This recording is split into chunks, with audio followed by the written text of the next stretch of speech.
that's with her tonight and share just a personal reflection of her pro-life journey. Crystal York.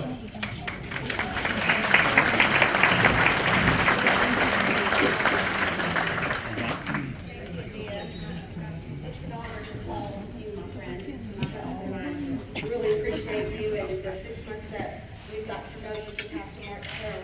You're already a hero.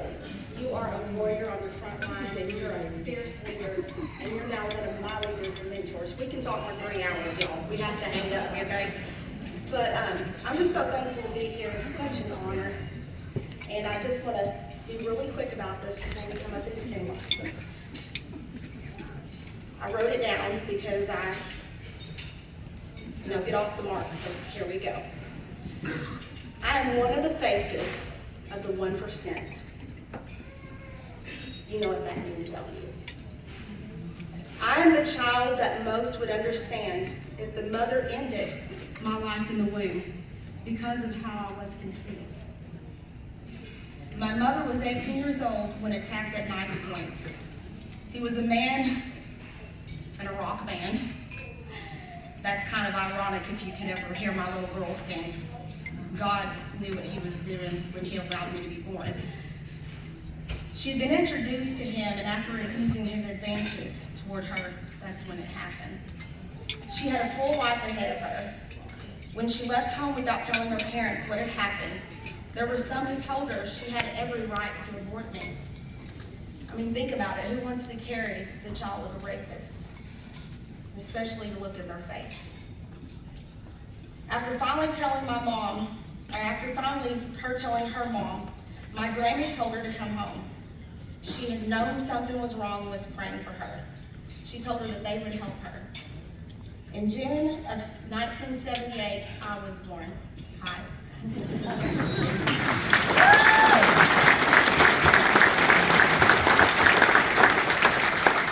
My husband, darling, can you stand up? Where are you? I'm back here. Back there, that handsome man with a beautiful beard.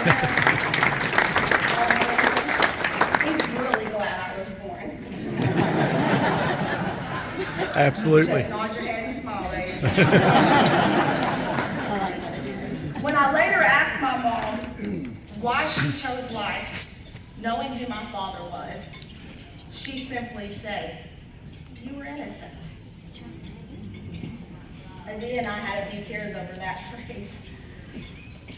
Not every child has a praying grandmother like I did, but they have you and others like you. People giving the voice to the voiceless. Prayer changes things. My biological father brought harm, but my heavenly Father brought good.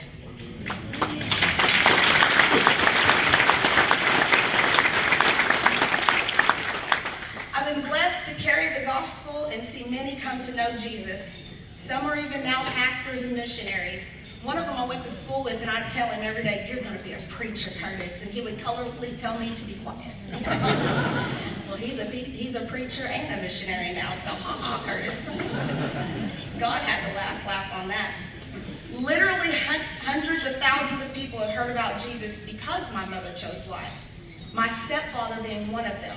See, when they got married, he was a horrible man. But when I was 6 years old, I got the phone call from him that he gave his life to Jesus. Many years ago, when I was pregnant with my oldest child, he stood up in our church and he testified. He said, "That little girl is why I gave my life to Christ."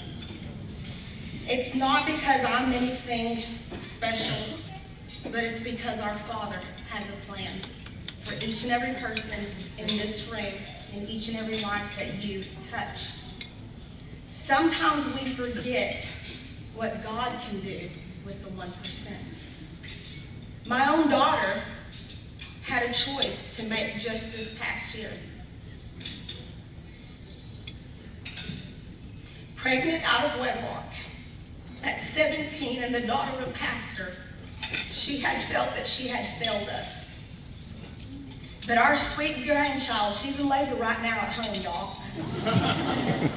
A little boy named Bridger Lee, named after me, though others in our family with that name say it's them, but they know better. Because she, and along with now her husband, there are still men that stand up to the plate out there. 18 years old, when she told him, he said, "It's going to be okay. We're going to make it." So there are men that stand up. And thank you for the men and those pastors that hold them accountable. But because of him and her together, they chose life. We're going to have our grandbaby. And it was at that pro-life event last year at our state capitol that Adia graciously had us. I didn't know that she was pregnant at the time. She was singing with me that day, this song that I'm going to be singing with my group tonight. And she said at that rally, she saw so much love from the people that were gathered for life. She said, "Mom, God confirmed to me through that it was going to be okay." And he had me, that everything was going to be okay. David said, "I was cast upon thee from the womb. Thou art my God from my mother's belly."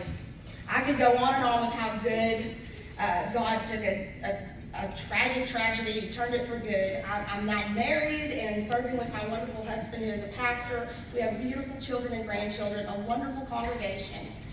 Life has not always been easy, but that's another story. But I am so thankful I had to go at it. I'm going to end with this as my team comes up. Could you give a hand clap for my beautiful people?